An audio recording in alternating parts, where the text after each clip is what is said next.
I am with Matt Allen, and Matt is with Two Dudes Junk Removal. Two Dudes Junk Removal, yep. Maybe the best name I've ever heard in all of junk removal. So I always like to start with the name because there's always a story for where we come up with our name. So what's the story? How did you come up with Two Dudes Junk Removal? And what is your role in the business? Yeah, so I originally had a name, Apex Junk Removal, and I was, like, going to bed one night, and I was thinking, like, I just thought of Two Dudes Junk Removal, even though it's only me, I'm the only owner. I just thought that that sounded way, way cooler because, like, me and my friends, we use the word dude a lot, so I just thought Two Dudes Junk Removal sounded a lot cooler than, Apex Junk Removal sounded pretty lame. That's really how I was just, like, going to bed one night and thought of it. That's awesome. Yeah, Apex sounds a little corporate sounds a little stuffy, a little Yeah, formal. That's awesome. And how old are you? I'm 22. Good for you. So then the next obvious question is at 22 years old, and you've been in business for what, 2 years? Yeah, almost 2 and a half, like, a little over Okay, 2 yeah. years, yeah. So what got you into the business? What made you interested in junk removal? Um, I mean, it's not like I have a passion for junk, I don't think anyone comes in having a passion for junk. I've always been an entrepreneur since, like, 7th grade in high school or sorry, say middle school. I was, selling sneakers online, so I kinda got my dad got a new pickup truck, and so I got his hand-me-down. This was in, what was it, 22, and I kinda looked up, how to make money with a pickup truck and was like had a job my first job in 2022 for about a year and a half, uh, and then I started the company. I just looked up on YouTube, like, how to make money with a pickup truck, and I saw videos online, about it. Kinda just, like, jumped into it like I've always done. I didn't really, like, think about it. I kinda just did it. I went to go get a, trailer, bought a trailer, put up yard signs, and got my first jobs. Hired my Wow. friends for the first, 4, 5, 6 months, and then after 6 months, I was basically off the truck because I moved to College Park to go to University of Maryland, so I was in community college at the time. Uh, and then I got accepted into University of Maryland, so I had to move 30, 45 minutes away, and I was like, "Alright, I'm gonna try to hire somebody. If it works, it works. If it doesn't, at least I tried." And hired a guy, hired 2 people, and they were ended up being really good. One of them ended up being very good, and I could trust him. So, that kind of gave me the proof of concept while I was running a truck and a trailer, at college that this thing could work. So, after about a year in business, that's when I bought my first dump truck. Wow. So let's go back. You said you were in, was it seventh grade when you were selling sneakers in school? Not in school, but I was buying them in school, like, in class, and then I would sell them on eBay online. Wow. So you would have been what, 12, 13? That's wild. Yeah. So how did you get into that? I think I just saw it online. That's I, great. like, saw people were selling sneakers online, and I was like, "Hmm, seems interesting, let me try it out," and that kinda gave me, like, like, the entrepreneurial hit, I guess, like, when I saw Yeah. success at that young, I kinda, like, realized that it's a really, a path that I could take and be successful. Sneakers was your first foray into entrepreneurship. No baseball cards before that. That was the first thing. No, just sneakers, yeah. Okay. And you did that what until you finished high school? Yeah, right through, right towards the end of COVID, Okay. and then after COVID, it kinda died down. Market was so saturated with all the new sneakers that coming out, so kinda just like, it just died out, I guess. I just stopped working on it, so So then it would have been around or post COVID, around that time though is when you had access to a truck, you see the videos on how to make money with a truck, junk removal becomes kind of an obvious choice. And for your trailer, did you just go to like Tractor Supply, Lowe's? Did you find that on Facebook Marketplace? yeah, I found it on Facebook Marketplace, drove a Okay. couple hours to go pick it up, so Okay. So pickup truck was essentially paid for at this point. yeah. Okay. So the trailer you got for what? Under $1,000? 2,000, I overpaid, Wow. and Wow. it already had walls on it, and it was yeah, I overpaid. And what size was it? I think it's like 4 by 10, so it's like 9 or 8 cubic yards, so it was Okay. tiny.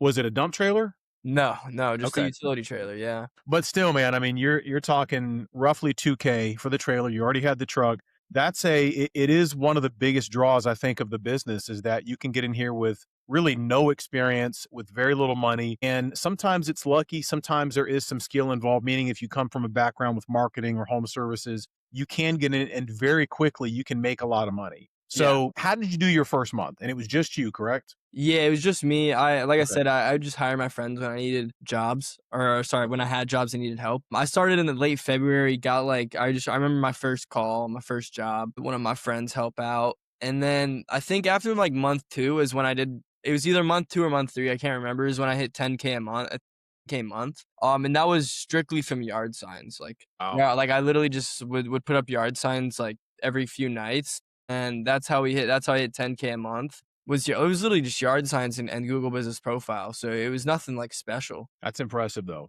So yard signs, Google business profile. Yeah. So by month 3, you've hit 10K. And then at this point, it's basically you by yourself and you could do garage clean outs, curbside, and something in the backyard. But if it was a sectional upstairs, you needed your buddy, you call them up. Yeah, I'll jump in and help you out. Is that how it worked? Yeah, and they would Okay. just help Okay. me out for, an hour or 2 to do the job with me, and then Got it. maybe I had 2 jobs on it scheduled for a day, Yeah. and I'd get help with that too. And then how did you establish pricing when you first started? I mean, I kinda just, like, saw videos online and kind of picked pricing. Okay. I was like about 500 for the full trailer, which is 9 cubic yards. Yeah.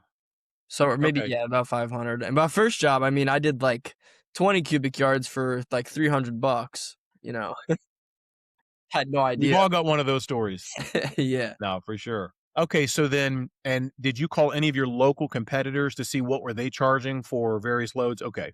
So you did Yeah. some market research. I knew I wasn't, like, even close to, like, competitive to them because I had a pickup truck and a trailer. I couldn't charge as much as the guys that had more professional look with, the dump truck. Yeah. And then how did you determine minimum pricing or single item pricing? Just my minimum pricing was 99. I thought that was, like, what I had seen. It was not I guess didn't really put much thought into it. We just started at 99. Kinda made sense, like, the price psychology there. Got it. Okay. So then walk me through your first year in business. By month 3, you've already hit 10K. How are you performing at the end of the year when you look back? How did you perform? And did you find there was any like a niche that you kind of fell into within junk removal, or was it just a free for all? Whatever came your way, you would do it. Yeah, I'd say so first 6 months, that was just me hiring my friends and just doing whatever jobs came from the yard signs. Like I said, I would just put them up, and then I had the Google Business Profile. I didn't really get into a niche or, even now I'm not even in a niche, which is why I wanted to talk with you kinda. Uh, I'm not really in a niche. It's kinda like free for all, but, like, we'll say no to stuff, like, too Okay. far, not like in our service, like we only do junk removal. We won't do other services like landscaping. I've only ever done junk removal. But for after those 6 months, that's when I hired first employee, kind of learned how to like train people, fire people, um, for the last half of the 6 months of the year and kind of just figured it out. Started running Google ads at that time once I got employees so I could, keep steady job volume, which was a big thing. Yeah, I think that's Okay. And then in your market, tell me again the main city that you're based out of. Baltimore. So we don't really go into Baltimore too often. We're kind of in the suburbs of Baltimore, That's what I which thought. is Okay. in between So Baltimore and Washington, D.C. so you can do jobs in Baltimore. It's like if something comes your way in Baltimore, you'll go there, but your main market is what? It's the 2 counties that are in between Howard County and Anne Arundel County. They're probably like Howard County is like top 5 county in the US, and then another Anne Arundel County is pretty up there too. So there's a lot of wealthy people in the counties that we service. So when you say top county, you mean like in terms of the wealth or in Average terms of income. population? Okay. Yeah, Okay. average income. Okay, got it. Well, that's a good county to be in. And Yeah. then how competitive is that market for you? It's pretty competitive. There's every franchise is there. There's a lot of big players, even like there's probably 1 or 2 local big independent companies, and then Mhm. obviously there's all the crackhead haulers and, one man shows. Yeah.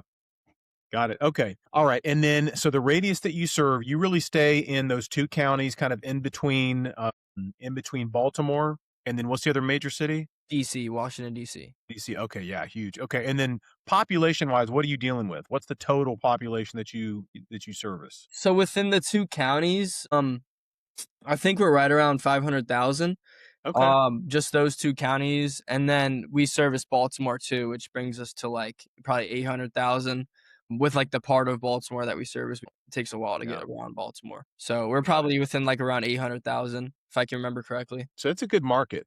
That's a good market. Okay. Yeah, So now you were 2.5 years in business, and looking back, like, what would you say are the biggest lessons you've learned in 2.5 years? it's a hard question. I haven't really thought of that. Biggest lesson I've learned. Like, if you could go back and talk to yourself day one to avoid heartache, lost money, wasting time, you name it, what are the biggest lessons that you look back on and go, man, if I had known that when I first started, game changer? You know, there's not really anything crazy that I would have changed. I feel like I've kind of had a smooth ride. I haven't really made any major mistakes, kind of like playing safe, but also like taking risks as well. Like I think I've had a good balance of that. Shoot. Well, that's impressive. You're the first because most, especially junk removal that I talk to, there is a litany of mistakes that they made the first. I know we certainly made a bunch that we look back and go, man, if we had known this, day one, that would have saved us a lot of time. Like a quick example was when we first started, we really didn't fully understand the difference between a recycle center, a landfill, a transfer station. Yeah. We get I guess one thing that I just realized maybe like 4 months ago is that I had a landfill or a transfer station that's only 7 or 8 or 10 minutes away from our shop. So, and I was 2 years into business and we had been making a 20-minute drive Yeah, every morning to go to this shop or to go to this other landfill in one county. that's crazy. Let me ask you this. So you're 2.5 years in. What are the growth plans now? Like, what is it you're trying to accomplish? And has that changed at all since you first started? Yeah, growth plans is I mean, I wanna keep so I we got my second truck, the second dump truck. I got that what was that? March. Okay. So we've had a second truck for a few months now. Moving into an actual shop, we kinda use a gravel lot from a family friend we know, and Mhm. that's kind of where we've been parking running 2 trucks out of, but I'm moving into a shop at the end of this month. So in, like, 6 days, Nice. a warehouse and an office, like a flex space. Growth plan overall, I mean, just keep I don't there's so many, like, different ways that you can kinda grow this business, which is what I like about it. Like, you can open up more locations. I don't wanna go the franchise route. If I were to Yeah. do anything, that'd be the last one. But open up more locations in a different market or just grow one central location to, like, a behemoth of a location that just completely dominates Baltimore. Haven't really decided which one I'm gonna do. I just wanna keep taking it, day by day and grow as we do. But obviously, I'm not in this for, a side hustle. Like, I just graduated college with a degree in finance. I'm not doing anything related to that. This is my full-time career, if you will. Yeah. So, Well, congrats, man. Good for you. thank you. Okay, so it sounds like you just want to continue to grow the business. For right now, you're focused on just a single location and you want to grow it until it feels like you've kind of maxed out. And then do you want to open additional locations, just maybe in your same area? Yeah, so I think like the cap would probably be like 2 to 3 million a year, and then I would decide if I want to start a new location or just keep growing up this central location to like Uh, you know, a huge company. Because I mean, there's got junks that are at like I think our got junk has like 20 trucks maybe in the Baltimore market, 20 trucks. I know there's another company with 20 trucks too, an independent hauler with 20 trucks in my market. wow. There's a Yeah, lot of there's room to grow. that's incredible. So right now, you have two trucks, and are these both dump trucks? Yeah, they're both identical dump trucks, basically. Okay, got it. When you first started, it was yard signs and it was word of mouth, and I think there was another tactic. But today, how has your marketing changed in time? What are you doing today to get leads? Yeah. So Google Business Profile is the biggest one. I think it's pretty strong. It's not as strong as it could be. We have like 350 reviews. I know like some competitors got over 1,000 in our area, but it does us well. And then Google Ads, and then one thing which I'm trying to get into, and which is why I purchased your what was it called, the marketing guide that I purchased was for commercial leads because I saw you're like the first guy on YouTube to be talking about commercial leads in junk removal. I search that up all the time because I'm super interested in that. And so that's really why I bought it, was to see what you did for commercial and why I wanted to speak with you regarding commercial. But like we've got some contracts or not so yeah, we've got a few commercial accounts, one reoccurring and then one that's, They are reoccurring. They just call us when it happens though. Got it. But that's really what I'm trying to get into is the commercial. By the way, side note, I think you went with the, if I'm not mistaken, I think you went with the marketing playbook. Yeah, yeah. Okay. So then we have another product called the commercial accounts playbook. I don't know if you knew that. Did you know that? Okay. So what you got is, I think it's excellent, but I'm biased, Matt, because I made it. But commercial is very different. And that playbook is on there as a separate document. I'm going to send that to you no charge, just for the record, just because that's what you, I think, thought you were getting. So Thank I'm you. just going to give that to you. Thank So you. I'll email that to you when we're done. Yeah, Okay. So, I get I don't yeah, I saw like in the YouTube description, I saw a marketing guide and then I saw commercial accounts or something. I don't know. I and you were like, it's one of these. I bought something. Well, no worries, man. Well, I hope you enjoy the marketing guide, but I'm going to send you the one that you thought you were getting, the one that you really want. Thank you. So let me ask you this. When you say you have some commercial accounts now, did you fall into those or did you intentionally go after those? And how did you secure those accounts? And what are Yeah, they? so I've got a reoccurring one. We go pick up trash once a week at a it's Section 8 affordable housing apartment complex. It's just dumpster trash people would take by the dumpster. We have a 1-year contract to go every week. That I kind of reached out to the property manager, and then like 2 months later they hit me back and were like, "Hey, send a contract over or send a proposal." So I sent a proposal, got accepted.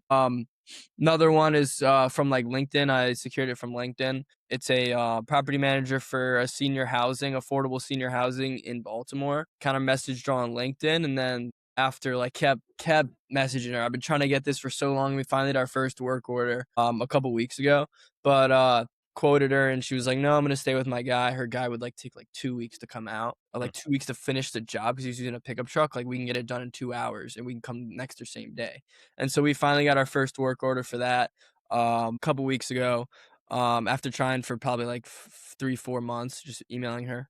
And another with a this one kind of fell in our lap, but it's just a residential property manager, and they get quite a bit of junk. So they just call us out whenever they have they have an app with work orders, and we just accept them, and they're okay with our pricing. So that's fine. I can't think of anything else. Nothing too major. I mean, like we got like restaurants that call us out every once in a while. Some office. We've got an office building. When I first started, got a guy who just uses us probably like 3 times a year, and the job's always huge. At his office, like pallets and stuff, metal, a lot of metal. Yeah. So that's And what then, I. and in time, like for us, a huge job has gone through a spectrum. What are you considering a big job? Yeah. So I really didn't do any big jobs until I got the second truck because I was in college, and doing sourcing labor for big jobs just was a pain in the ass for me. So I kind of I just started like running ads at least for like house cleanouts. I mean, we don't usually get like huge jobs. I mean, we did like a 2-day just labor only at an office this week, like $8,000 for 2 days of labor for 2 guys or 4 guys.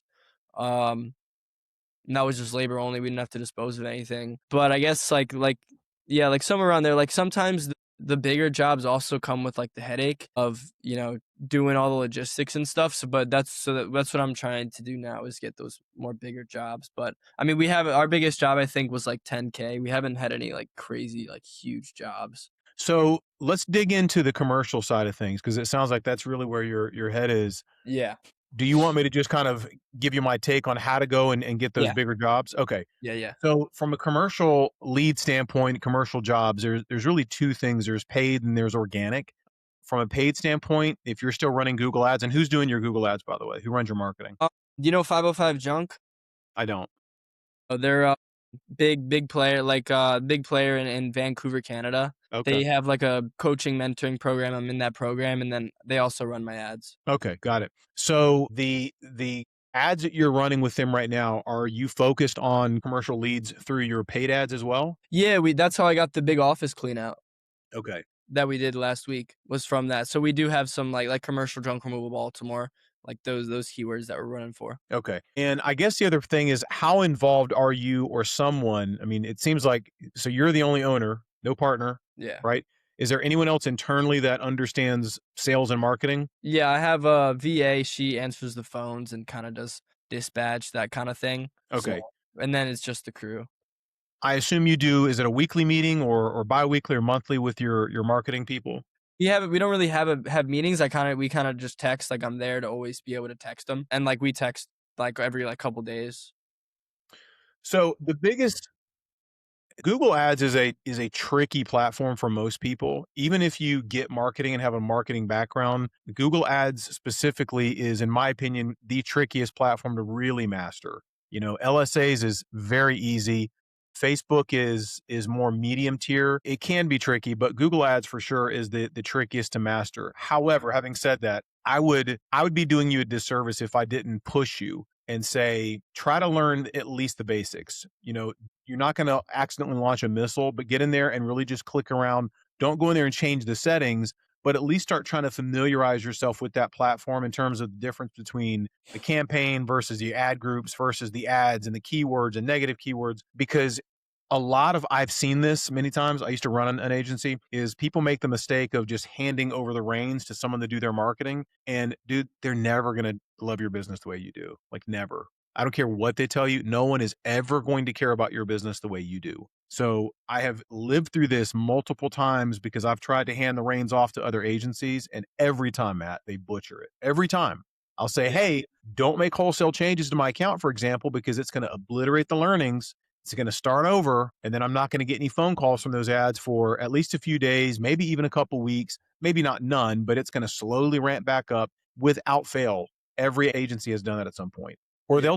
they'll make a massive change to the budgets without clearing that. And it's like, listen, even that kind of stuff is going to mess up the learnings and reset the algorithm. So anyway, that's just a little side note. So whoever it is that's on your account, I would just say get in there if you can, if they'll let you. Get in there and just make sure that the keywords, make sure that the structure itself is set up correctly and make sure that you're targeting the right types of places. So as an example, it's such a broad brush to say commercial accounts. What do we mean when we say commercial? Are you meaning warehouses, retail spaces, restaurants, apartment complexes, storage units, and on and on and on? Make sure every one of those are itemized, and every one of those ideally would be their own campaign. At a minimum, it should be their own ad group, and at a minimum, they should all have their own landing page, not simply send everyone to your main website.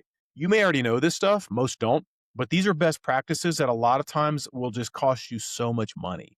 Because if you don't understand the platform, you're just sitting there taking their word for it. And I'm not saying these guys are not doing a great job. I'm sure they are, but it still is a great thing as a young business owner to understand the way of all platforms, Google Ads is the most important one that you should at least know the basics, just so you can't get hosed, to make sure they're never just telling you what you want to hear. So for commercial accounts on the paid side, Google Ads is king for sure. So I would always rate Google Ads number one. LSAs are number two. The downside of an LSA, of course, and have you tested out LSAs in your market? Yeah, I do LSA. Okay. So you know, the downside to LSAs is you're only paying for the lead, which is great. You're not paying for the impressions and the clicks, but you're paying for the lead, which means even if it's a crappy lead, as you know, you're still paying for it. So and yes, you can dispute it, but 9 times out of 10, you're still going to get charged for that. Yeah. So if it has the word junk in it in some way, you're still going to get charged for it. The way that you can though tweak that, just a side note, is are you going into the LSA platform itself, into the software, and are you giving feedback on every single lead that you get? Yeah, rating the leads. Yeah. Okay. You rate every single lead. Yeah. Good job, dude. You do it yourself? Yeah, yeah. Good job, man. You're the first. You're the first person in the junk removal industry that I know of besides us that goes in. I'm sure there's many others, but not that I've talked to. So fantastic. I think I learned it from you, actually. Oh, did you? Oh, I might have seen a video on that you made, and I was like, "Holy shit, that's possible." that's hilarious. Well, man, it'll make a world of difference. You have to give it time because that algorithm has to learn what is a good lead format. Because remember, all junk removal businesses are different. Your business, my business, may get a lead of someone that calls and says, hey, what will you give me for my 2003 Dodge Neon? And I'm like, click. No, I'm kidding. I don't hang up on them. I just say that's not our business model. But others may want that lead. Others in the junk removal business may want that lead because maybe that's what they do. They have a facility, they have a laydown lot somewhere, and they take those scrap cars and make money with them. I don't. So you have to give it some time, give it a 2 to 3 months, but Google's LSA algorithm will learn what you consider a good lead. So just keep that in mind. Okay, in terms of organic, what are you doing to put organic content out there to attract those commercial leads, if anything? I don't do I mean, I've posted a few YouTube videos like, construction debris clean out in Baltimore. I posted like 3 YouTube videos, but not really organic. It's more so like hunting, like, Okay. outreach, going in person to apartment complexes, more so like email calling in person, not mainly organic, social media, that kind of thing. I would say an easy win would be in your Google business page, your Google business profile, go in there on a regular basis, at least weekly, if not daily. I go in there daily, but I would say at least weekly, go in there and post content specifically for commercial. So if it's warehouse cleanouts you want to do, if it's office cleanouts, if you've already done some of those, make sure you're posting that kind of image. And by the way, it's okay to use that same image because a lot of people think they have to come up with a new image every single time. And yes, you can use tools, you can use AI tools to create those images, but Google is smart. They know that it's not your content. They know it's an AI generated image. So you want to use your images as much as possible. So if you've done an office clean out, use that picture and it's okay to reuse it, but use that and post whatever it is you're after, make sure that's in the copy. Right. So the text should say if there are specific cities or office complexes that you want to get to, then say that inside in the post You're talking about because that's Google what it's Updates, doing. right? The Google Post updates? Yes. Okay, yeah. Yep, that's right. So same thing for office cleanouts, warehouses, anything that's in the vein of commercial, apartment complexes, storage units. That's a huge one. And I think a lot of guys in our industry and girls, I think they are aware of storage units, but I don't know that they're aware of how big they can be. I think they view them as kind of one-offs. But if you lock in 3 or 4 storage units in your area, and I mean like chains of them in your area, I mean, you're talking about in potentially recurring revenue, 5 to 10 grand a month, just like that. How And did those are you guys great. secure those? What's that? Do you guys have any of those? Oh yeah. And Oh how'd you yeah. secure them? So the biggest thing that we do that really was a game changer there is drop-ins. I'm going to make a whole video about this because Davis will be so excited because he's the one that pushed this. Davis was a huge believer that we need to get a more aggressive sales presence with our guys. We need to really push our guys in terms of sales without being obnoxious. And he was right. So once we really aggressively, and this has been years now, but once we got our guys very systematically every day, harassing them in a loving way, of course, Matt, but harass them. Hey, have we done any drop-ins today? We put it in our calendar for the guys. We use House Call Pro. I don't know who you use, but in House Call Pro, we actually put in the calendar every day for the most part. It's going to show which drop-ins we want them to do, and we follow up with them. Hey, did anyone do the drop-in at Regency Apartments? Did anyone do the drop-ins at Public Storage? Whatever the place is, it's going to be in that calendar. So our guys can't say, "Oh, I forgot" or "I didn't see it." You had to see it because it's right there with the rest of your jobs. And then it's Mm. really about administratively, this is the tough part. You got to follow up. You got to say, hey guys, did we do this? No. Okay. We all want to make big money, right? We all want to get to that $100,000 plus per month. Okay. In order to do that and stay there and continue growing, it means we all have to be rowing in the same direction. We've all got to be doing these things. So it's really about putting it out there and making sure your guys are following up. So to answer your question, that's how we did it. Our very first big account for storage units is our guys did a drop in. The guy said, yes, I'm interested. Whoever we were using has not done a great job. What have you got? He passed the information to Davis and I. I put a presentation together. It was probably a 15-page slide deck that said, this is who we are. This is our capabilities. This is our team. Here's our insurance. Here's our references over here. Here's other jobs similar to yours, storage units, apartments, et cetera, that we've handled in this area. It answered every question they would have. Every objection was already in the deck. So it was about 15 slides. I gave it over to Davis. Davis gets it in front of the right people. And they went through the deck, said, done. You're onboarded. You're hired.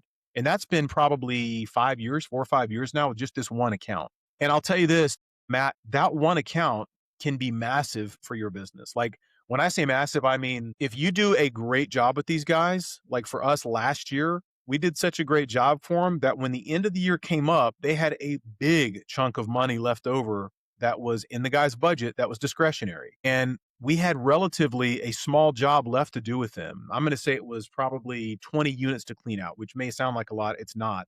Some of them have hardly anything in, some of them are huge, but we're talking $30,000. It was like, hey, I'm just going to give you the rest of the budget for the year because I got to spend it somehow. So we get 30K to go finish up these units. I think we were done in a few days and it was easy. It was easy. So why did they do that? Because we treat them so right, because they know that we discount the jobs heavily because it's a storage unit.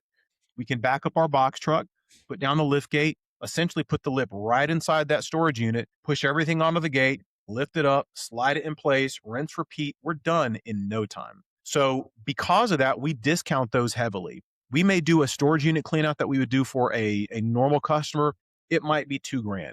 For these guys, we might do it for 1,000. We might do it for half price because again, it's all household. For us, that means there's no dump fees involved. We're going to do that job in no time. My point is, if you take care of these kind of customers, these commercial customers, it's not only recurring, but they'll treat you right when they have end of year budgets. Just one quick example from one customer. But the moral of the story is if you guys are not doing drop ins and you're not doing outbound effort at all, you want to start doing that. Believe me, you want to have your guys doing drop ins. If Davis was here, he would be saying, have them do it literally in between a job and the gas station.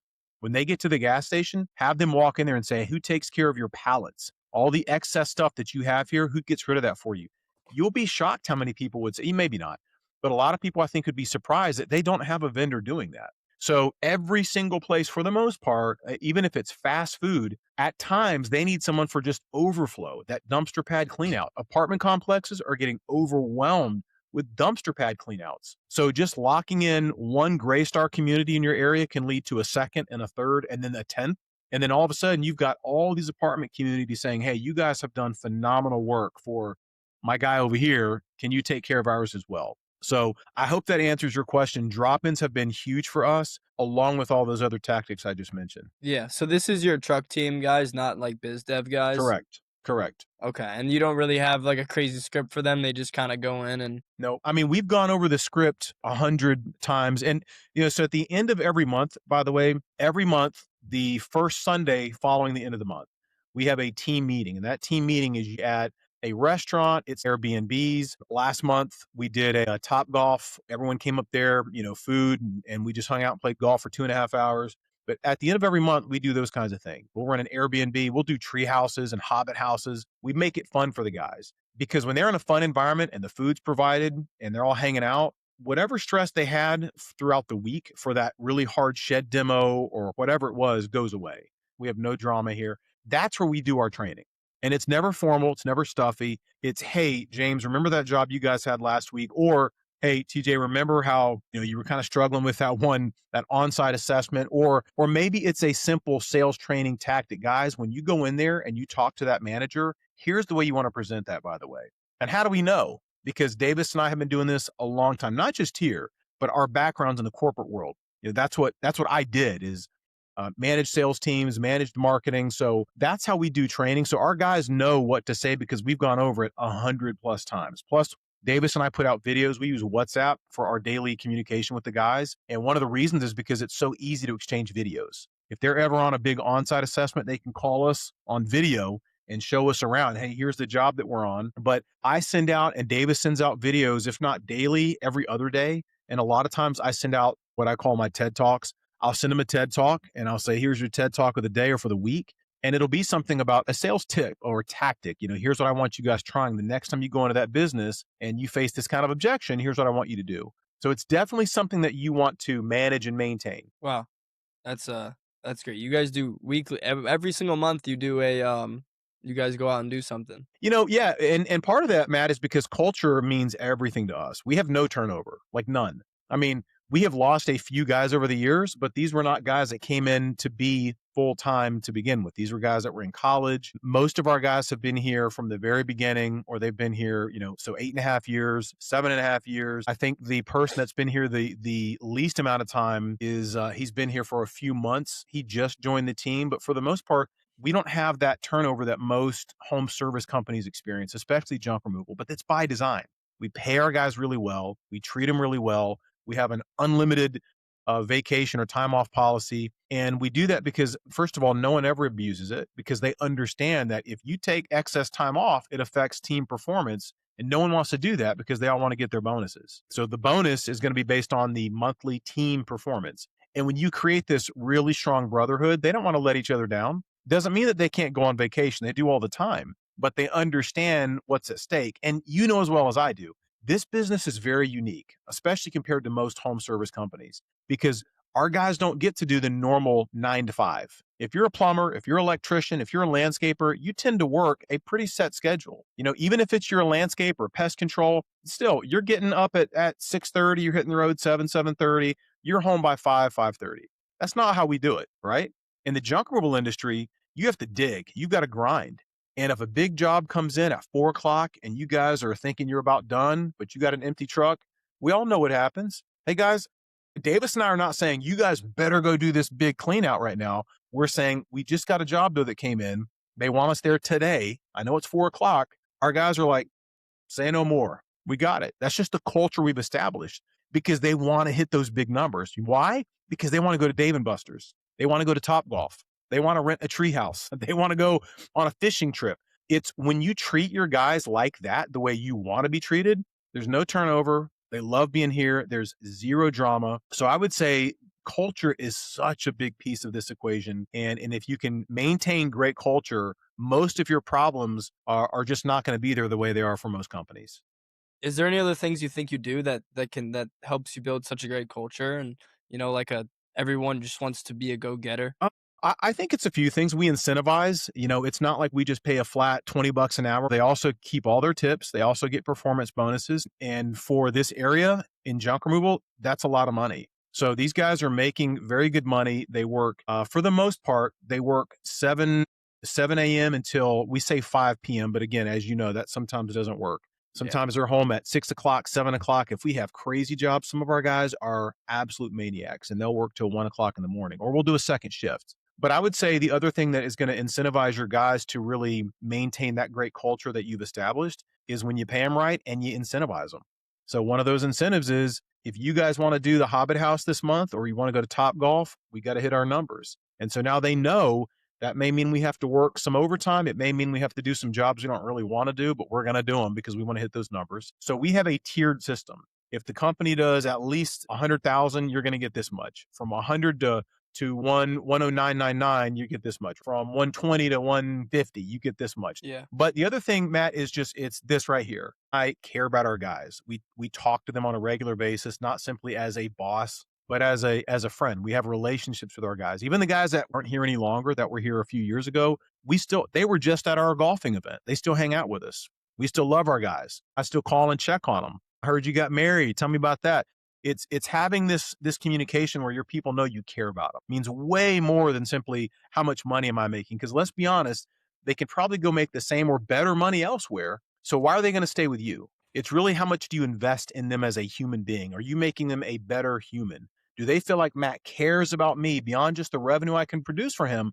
Does he actually care about me and my future? And by the way, caring about them may mean that you are encouraging them to one day go somewhere else lovingly. Hey, listen, I'm not trying to get rid of you. We had an employee just like that. That was phenomenal. I loved him. Still talk to him all the time.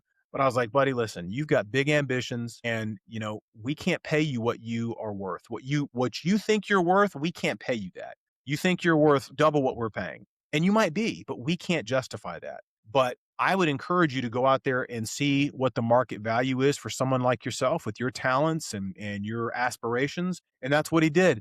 And he's killing it. He's loving life. It was better for us because we got rid of someone that ultimately wasn't happy with his pay. Loved the culture, loved our guys. And so now he's making great money, better than he was making here. And I'm all for that. Like this is not something that most guys get into for a career. Is pure, I'm talking junk removal here. So let me segue for 1 second, and it's okay if you want to reel me back. But that's one of the reasons why we got into other big services, grading, demolition, land clearing. So we do those services. Why? Because part of it is I want to provide a career for my guys. I get emotionally attached to these guys. I want to see them have a bright future and have a family and have kids and just enjoy life and make great money. Well, they can't make but so much if they stay here and they only do junk removal. But if I can teach you how to operate a skid steer and an excavator and drive dump trucks with trailers and bulldozers and all these different machines, now you have a career beyond junk removal. I can transition you where you can make more money. I have always had that mindset that if someone is really good, if someone comes here and has a talent like someone is good with concrete, it's like, oh, you can do concrete? Well, that goes hand in hand with site services. So why don't we let you run the concrete division and let's grow that? But I'll tell you, Matt, I went through some of the same thought processes that I think most of us do coming into this business, which is how do we grow? Do we grow with a bunch of locations? Do we do a franchise? And I did a whole video about that, only to realize I don't want to do a franchise. I traveled a ton back in my NASCAR days when I was a sports agent, just from being in corporate America, and I got burnt out with it. And I don't want to travel anymore. I'm a homebody now. I want to be home with my wife, my kids, my chickens, my grandkids. And so I'd rather grow here locally. And you can only grow a junk removal business with all the big competitors so much. So for us, our decision was if we want to continue to grow, we've got to grow in other ways, not just vertically, but horizontally, which means new services, maybe even new companies. And hopefully everything dovetails into each other. But I think that's an important mindset to have if you can early on, to understand how are you trying to grow? What exactly do you want to do with that growth? As you start making more profit, what is it you want to do with it?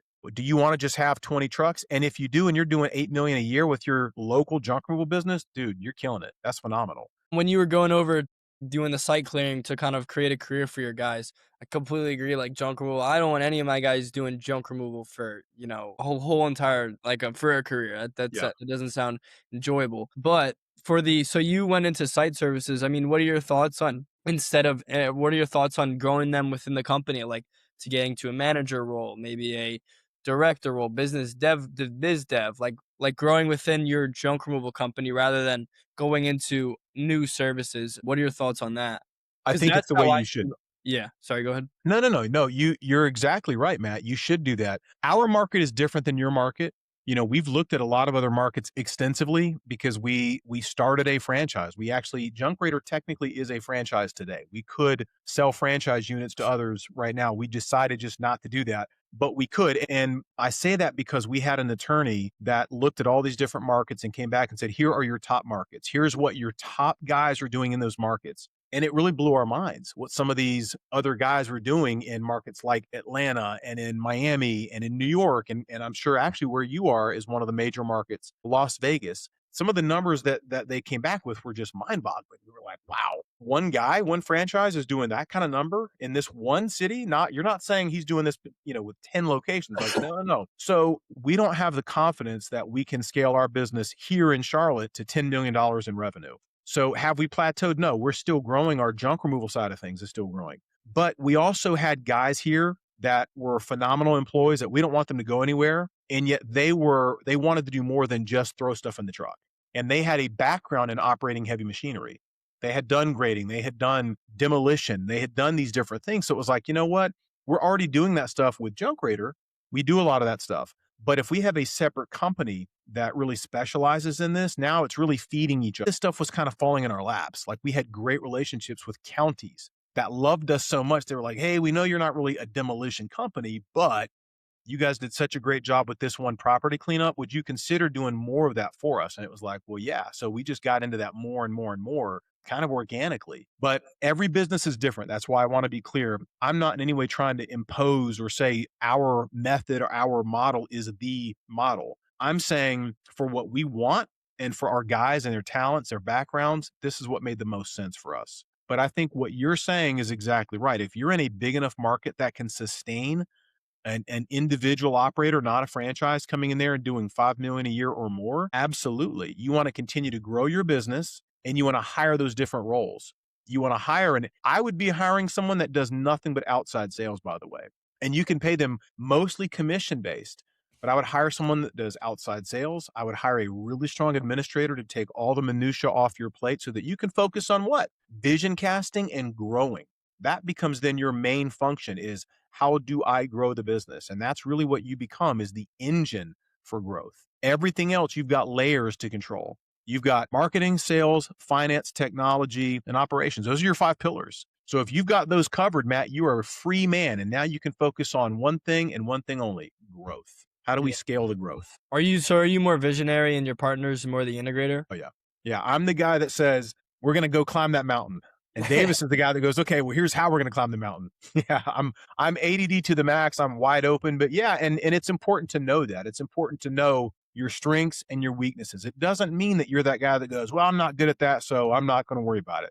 I'm not suggesting that you shouldn't try to sharpen those edges, but I am saying don't waste your time trying to be something you're not. Because I was your age with my first business, and man, I tried to wear every hat. I thought I had to be the operations guy, the sales guy, the marketing guy, the finance guy, the tech guy. And I've learned some hard lessons over the last 28 years now. That's not the way it's supposed to work. What you want to do is focus on what are you the best at, Matt? I'm a visionary too.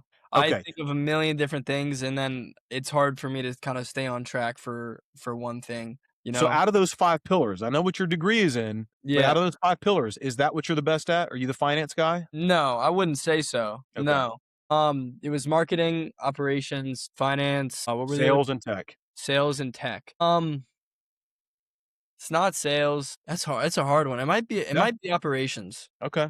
Okay. I've Well, thought of that question, and I've thought and I've, like, tried to think about it, and I'm like, "Geez, I don't know." Like, even when I even like, I've thought about that for a while now, and it's you like might be more marketing than you think. yeah, Honestly, I could see you being more in I will be shocked if 10 years from now, you don't tell me that you are the marketing guy. Doesn't mean that you're not still the CEO and the visionary, yeah, but I would not be surprised if you don't find yourself kinda leaning more into marketing as time goes on, because you just seem like if you're the visionary, that normally goes hand in hand with the marketing people. yeah, I can see that, yeah, Because if you're the vision guy, you're usually one that's laying out the growth plans, right? We're yeah, going to do Google ads versus Facebook ads, or we're going to do Facebook ads, but we're going to focus on these services. Well, guess what? That's what the marketing team does. It's not what the yeah, sales team does. yeah, So I'm just saying, whatever that is, lean into it and really understand that business and be the master of that at your business. But don't literally try to do all those things yourself. Delegate as much as you can so that you are lean and mean. Find people that are better than you. That's the other problem is I let hubris and ego get the better of me when I was young. It's yeah, like, no, I'm the CEO. I've got to do all these things. Dude, that was a huge mistake. Huge mistake. What I should have done is said, you know what? This guy is way better with operations or with sales or whatever it is. I'm going to let him run wild. And by the way, you could do things like a profit share model. I wouldn't necessarily start off with equity because that can get you in trouble. Doesn't mean that someone can't earn that with golden handcuffs. In time, they can have that. But certainly a profit share model. If you can give you a great example, if you Matt came along to Junk Raider and said, guys, I can double or triple your business over the next 2 years, I'd be like, really? Yeah, but here's the deal. I want this in base, and it's not anything crazy, but I want a profit share model. Right? So if I can get you from here to here, would you agree that I'd be worth this amount in terms of bonus, a profit share model? I would be like 100%. Okay, great. Right. So I would be open to someone like that coming on board. But if you can find the right players, Matt, that's how you can really, really blow the doors off this thing. So mhm, just make sure that you are hyper focusing on the things that you are the best at. yeah. Do you guys have an dedicated outbound sales guy? So we are really the outbound sales guys because that's our background. That's what both Davis and I have a background in is sales and marketing. So we do that stuff. It's funny that you asked that though, because timing wise, I've been talking about bringing someone on board that does nothing but outbound sales. And I'm really close to pulling the trigger on that one. I'm open to it because as busy as we've gotten now, it's really becoming impossible. You know, I like what you said about culture. I thought that was super interesting. And then the drop-ins, that's like I've never thought about that. I guess like so when they're like going to another job, if you see you look at the maps, you find any apartment complex, any storage unit on the way, you just have your guys drop in, It, give them some sort of script, just do a quick drop in. Hey, what's up, guys? You need us yet? And then if no, kick rocks. If yes, then give them the slide deck. you got it already. That Get Matt, rundown. that's it. That's literally our script. That's basically what we say every time. We don't say kick rocks, but I'm just messing with you. Yeah. But yes, that's exactly right. Our guys are going in there saying, hey, my name is Ted. I'm a junk raider. I'm literally on my way to this job over here. One of your tenants has us cleaning out this unit. If you're at an apartment complex, that is a great way to break the ice because you're not cold calling on them. You already have a tenant in their building that's using you. Yeah. While I'm here, I just wanted to stop in and introduce myself because you're probably going to see our big truck coming back and forth. I did notice that you've got a dumpster pad that's got a bunch of junk over there. I'd love to give you a price because I'm standing right here. And it would be heavily discounted because I didn't have to pay a marketing expense to get that lead. I'm right here. You will be surprised how many times that person will at least talk to you and say, well, give me your card. Let's talk about it. We don't have anyone doing that right now. But you see how simple that was? There's no hard close. You're not going in there like you're trying to sell them a used car. You're just having a conversation. But imagine that at scale. Imagine that every day, 3 or 4 times a day, in between jobs, at the gas station, when they stop to get lunch. If they did that all the time, you're going to get leads out of it. Yeah. 100%. And I'll Do tell you you another thing if you're not marketing to your existing customer base, if you're not doing email marketing, if you're not doing text, SMS marketing, those are also big ones. Just a quick one, then I'll shut up, I promise. I launched an SMS campaign a couple weeks ago, and within 24 hours, I think we booked 5 jobs out of it. Totally free. So you guys do like if you're near a certain zip code, you send SMS blast to a certain zip code? Exactly right. We knew we were going to be in this one city all last week. So ahead of time, I sent out this SMS campaign saying, hey, we're going to be in the area because we are the entire week. We're going to be in that area. So if you need us, it's going to be, in fact, it's discounted additionally, not only because you're a repeat customer, there's no marketing expense. I'm not telling them all this, of course, in a text message, but I'm telling you, you don't have to charge the same rate. If your minimum is normally 150, you can mark that down to, 10% off 135 or 125. Right? And then you could discount it again if you really wanted to, an additional $10 or $5 because you're going to be in that same area the entire day. So I could literally go around and just do garage cleanouts with one truck. And in that one truck, I could do $2,500 to $3,000 in one truck. And our box trucks are 20 feet. So it's the equivalent of 3 dump trucks. So if our guys are doing 2 and 3 of those in a day, we're having a good day. So that's where text messaging is so big because the open rate is like 98% Yeah. versus email marketing is like 3%. Yeah. So if you're not doing that, I would encourage you there as well. Yeah, that's good. And then, so one thing I want to talk to you about your pricing. I know you're Yeah. really big on the transparent pricing. How are you guys compared to like Got Junk or big franchises? And then as far as truck, I know you have a 20-yard, 20-foot box truck, but also compared with like the standard dump truck. So price wise, our minimums are about the same. All of us are around that 150 mark. A few of them are going to be a little bit higher than that. Some of them are even, I've seen some of them that recently are down at like 135, but there's a trick to it usually. If you call them, number one, they almost will never give you any pricing over the phone. And once you get on site, they may do it for 135, but it's going to be if you have a single item, if it's going to be a dresser, they might do it for that 135. We will go below that, but we don't want to advertise that because quite honestly, we don't want to be the cheapest guy out there because it attracts that mindset. It attracts someone that is only willing to pay whatever the rock bottom price is. And the truth is, this is a luxury service. And that may sound like a contradiction because junk and luxury don't usually go together. But it is. I mean, this is not a service that the average person is gonna do because they can't afford it. Most people are not gonna pay you to come in there and clean out their garage or get rid of their furniture. Most people are gonna go, nah, I'll just rent a U-Haul or use my buddy's pickup truck and do it myself. We want people that have the mindset that I've got the income. I don't mind paying someone $1,000 to come in here and clean out my garage. They're not gonna bat an eye at that. So I would say in terms of what you're putting out there, minimum pricing is an important one. We want to be competitive, but at the same time, we're never going to lose money. Never. When we first started, I think our minimum was like 65. Then it Well, was 75. Then it was an 85. And over time, we've gotten to where now it's like our minimum is 150. And part of that is because we don't have to take these small jobs. We don't want them, right? We know what it costs. We know what fuel costs are today. You got to really watch those numbers because those numbers will crush your business. Why am I going to drive 45 minutes each way, not counting traffic? 45 minutes each way, there's an hour and a half plus the job itself. I'm going to kill easily 2 hours for what, $150 couch removal? Why would I do that? yeah. And we did for a long time. But once we realized, man, this is killing us. Could that customer come back and be a repeat business in the future and do $1,000 cleanout? They could. But in all these years, how many have done that? Less than 5%. Yeah. So let's just completely stop that. Now, for example, I don't advertise at all anymore for single item removal. I don't Yeah. have any Google ads running for a couch pickup or an appliance. I'm not saying that you're a big dummy if you do that. It's just a different strategy. I don't do that anymore. I would rather spend, because think about it, my cost per conversion is about the same whether I get a garage clean out or a couch removal. It's pretty darn close. If I'm going to spend that money, conversion of $60, I don't want a job that's $150 minus employee costs, minus taxes and insurance and fuel and marketing and on and on and on. Dude, I'm losing money.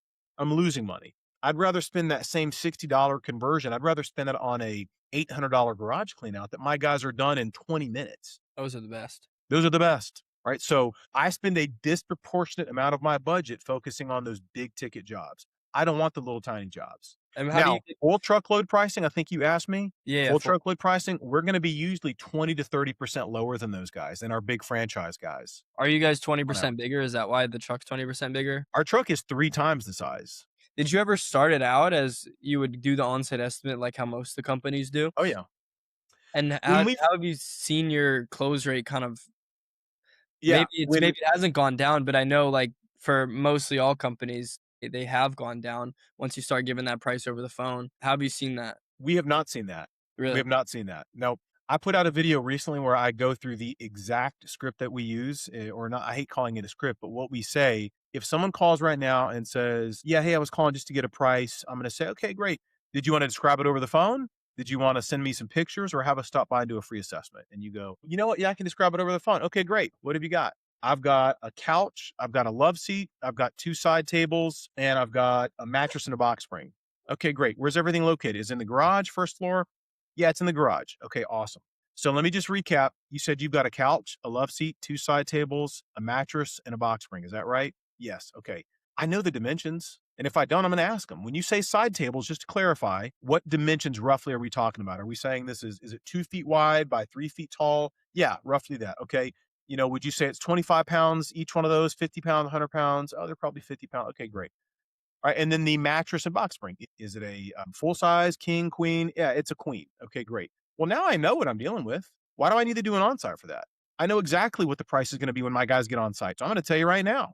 Okay, is the couch? Is it a pull-out? Does it have a slider on it? Anything electronic? Nope, just a standard couch. What about the love seat? Nope, standard love seat. Okay, great. So a couch, a love seat, two side tables, mattress, box spring. Let me give you a best case. Best case, you're going to be 250. Worst case, you're going to be 350, somewhere in that price range. However, our guys don't touch anything till they get on site, Matt, and make sure you're happy with that price. If you are, we'll take it. If not, it was just a free assessment. There's no sales pitch, no pressure, no Mhm. obligation beyond that. Do you feel that that kind of commoditizes the service s that That's what I people want to do. that's what you wanna do? 100%, 100%. And this I know enrages some people because I'm on all the Facebook groups. I see these guys just raging about it. Look, I don't care in the end. I am running my business and Davis, we're running our business the way that works for us best. No disrespect to anyone. If your model works for you, great. But I can't care about that noise. What I care about is our model has worked phenomenal for almost 9 years. Phenomenal. When we tell people that spiel over the phone, 90+% of the time they go, "Oh, okay, great." We're not locking them in on a price. And I'm not a used car salesman. And guess what? I don't want to be sold to when I have someone come to my house. It drives me crazy. And if you can tell me over the phone, if I'm price shopping and you can tell me over the phone, here's a price range. Ted, we're not going to touch anything until we get on site, confirm the price. We're going to make sure you're happy with that price. I'm going to be like, okay, great. And it's free. The assessment is free. You're going to confirm. Yes. But remember, I've already established a baseline in their mind. It's going to be minimum this, but maximum, it could be even this. Okay. So our guys are going to be completely fair and transparent when we get there. If it's a little tiny IKEA couch and love seat and two tiny side tables that probably fit in the back of a pickup truck and the mattress and box spring, yeah, man. I mean, it might be 250, it might be 350, but we're going to stay within that range because we know the dimensions. You just told me the dimensions. And you just told me roughly, I know what the weight's going to be. I've been doing this a long time. So we know the weight, we know the dimensions. Here's the price. So that has never steered us wrong. You know what has? When we go blindly to do an assessment and the person, we get there and they go, "Oh man, I thought this was going to be like 50 bucks." That used to happen all the time our first year. We were like, why did we just drive all the way out here?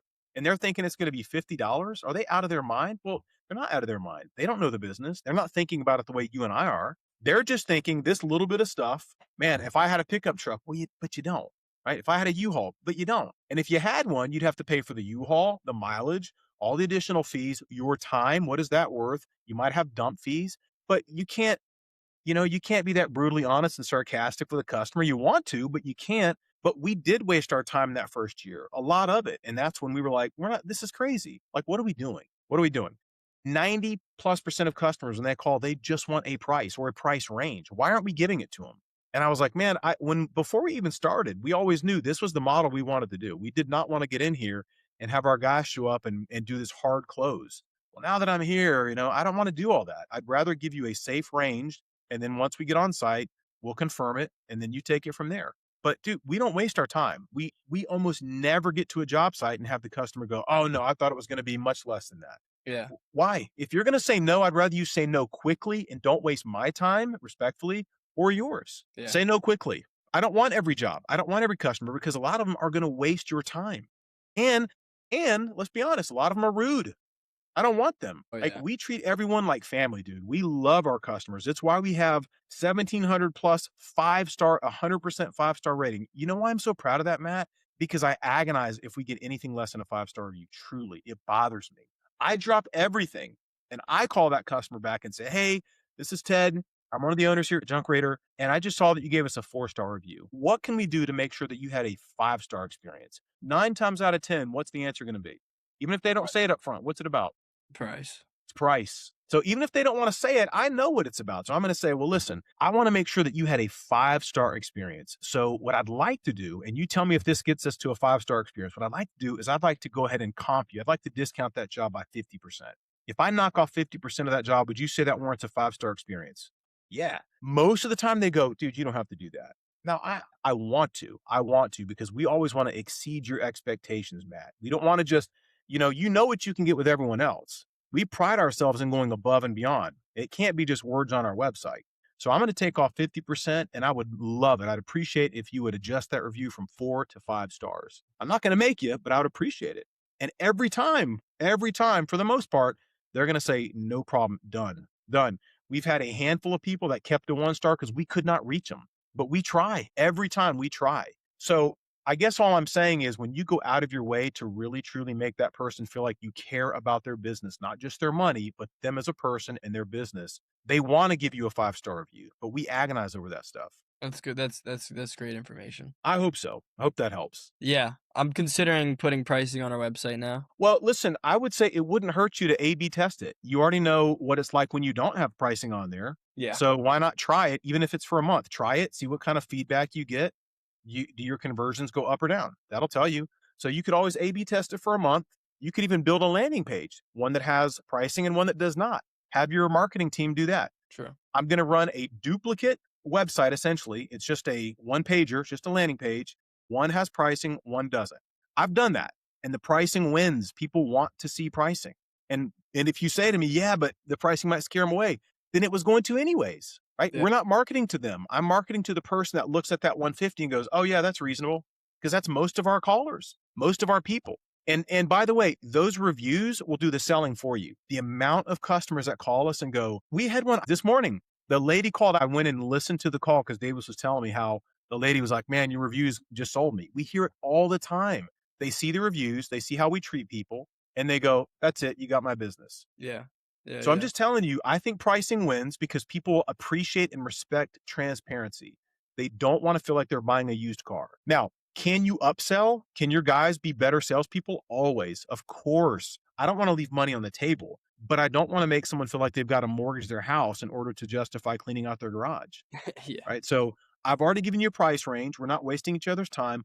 But when my guys get on site, we're going to say something like this. Hey, before I go, I did notice that you've got this old wooden fence over here that's practically already falling down. We do fence removals. We'd be happy to just give you a free quote while we're here. Or I notice you've got an old piano in there that doesn't look like it's been played in maybe the last decade or so. We can take that away for you. The amount of times that just throwing something like that out there works and the customer goes, "Oh, I didn't know you could take that old TV. I didn't know you could take refrigerators. This is our business. We know that." They don't know that. Yeah. They thought you just removed furniture or just removed those appliances or just did garage cleanouts. They may not know that you do full blown demolition or that you can do fence removals or shed removals or deck removals or on and on and on. So that's where your guys can probably step it up. Your guys can always improve. And that's where you want to be the manager, administrator, making sure that your guys know those things. Hey guys, you're doing a great job here, but let's make sure that we are upselling when we're on site. I've Not been hounding that. obnoxious, not Yeah. obnoxious, but if you don't tell them, they won't know. Yeah. Yeah. I've been hounding that lately, like mention the basement. Hey, you got anything else in the basement you haven't thought about yet? The garage, we do it on our way call. Yep. Anything in the shed, basement, garage. Yeah, that's what I've been. Those three things, but I guess they like mentioning the specific outdoor services as well. If they notice it, the piano is a big one too. That's People right. barely use their pianos. That's right. That's huge. Yeah. Well, man, I hope you got something good out of this. If you want to talk more, we can always schedule some more time next week or the following. I'd love to just follow up with you. If you're not in the school community that we started, I'd love for you to join. If you don't get anything out of it in a month or so, just drop out. But I'm going to be putting this kind of stuff in there on a regular basis. Yeah. So if you have a question like, hey, if you ever get on a job or something comes in and you're like, man, I'm not really sure how to approach this, put it in that community and I'll answer it. Or one of my guys will, but most likely I'm in there every day. So join the community if you can and give me some feedback. One of the things I'm going to be doing is everything that I've built and I'm selling is going to be like 50% off if you're a member of the community. So any of that kind of content that you need, if I don't just give it to you, it'll be on the community for 50% off. Cool, cool, cool, cool. Yeah, Sounds man. good. This was fun. Yeah, I'll definitely be keep in touch with you, man. Awesome, I dude. appreciate I did learn a lot from this, so thank you. I'm proud of you, dude. You what, 22? 20 I see someone your age, younger than my son, that's already got his junk removal business 2.5 years in. Yeah. I'm proud of you for doing that. Keep it up. If you have questions, let me know. Yeah, thanks, man. I really appreciate it. All right, brother.